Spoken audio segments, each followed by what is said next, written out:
ওই নাফরমানকে যখন কবরে রাখা হবে, ওই নাফরমানকে যখন কবরে রাখা হবে, আল্লাহ পাক ডাক দিয়া বলবেন, এর জাহান্নামের ফেরেশতারা এই নাফরমানকে ধর, এর কবরের মাটি দুই পার্শ্ব থেকে চাপ দাও, এত জোরে জোরে চাপ দিবা যেন পাথরের হাড়গুলো ভেঙে ভেঙে চুরমার হয়ে যায়। লাকাদ খালাকাল ইনসানা ফি আহসানি তাকওয়িম। আমি আল্লাহ তোমাদেরকে অনেক সুন্দর আকৃতি দিয়া বানাইছি। এত সুন্দর আকৃতি দিয়া আল্লাহ পাক অন্য কোনো মাখলুককে বানান নাই। আমাদেরকে কত সুন্দর করে বানাইছেন, একটা ঘটনা বললে আপনাদের বুঝে আসবে।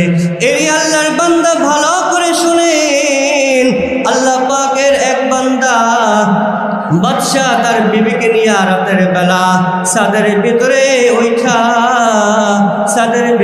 ওইঠা চাঁদ পরিদর্শন করতেছে।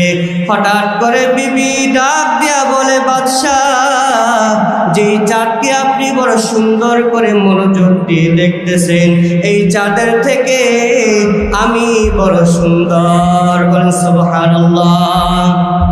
বাদশা ডাক দিয়া বললেন, না না না, তুমি সুন্দর হতে পারো না, তোমার থেকে বেশি সুন্দর হলো চাঁদ। এবার স্ত্রী বলল, না আমি বেশি সুন্দর।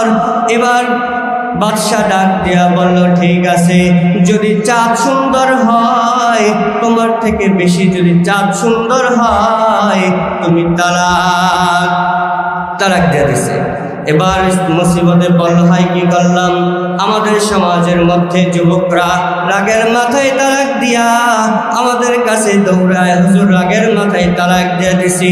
আমি বলছি, ভাই তুমি রাগের মাথায় তালাক দাও, বলো কে খুশি খুশি তালাক দেয়? খুশি মনে কেউ তালাক দেয়? রাগের মাথায় তো তালাক দেয়। এবার বাদশা চিন্তায় পড়ে গেলেন, এবার কি করব? ডাকো সব আলেম ওলামাদেরকে একত্রিত করো। বাদশার ডাক শুনে ভয়ে সব আলেম ওলামা রাতের বেলা চলে আসলো। এবার বাদশা বলে, বলো চাঁদ সুন্দর নাকি মানুষ সুন্দর? এখন বাদশাকে খুশি করার জন্য সব আলেমরা বলছে চাঁদ সুন্দর।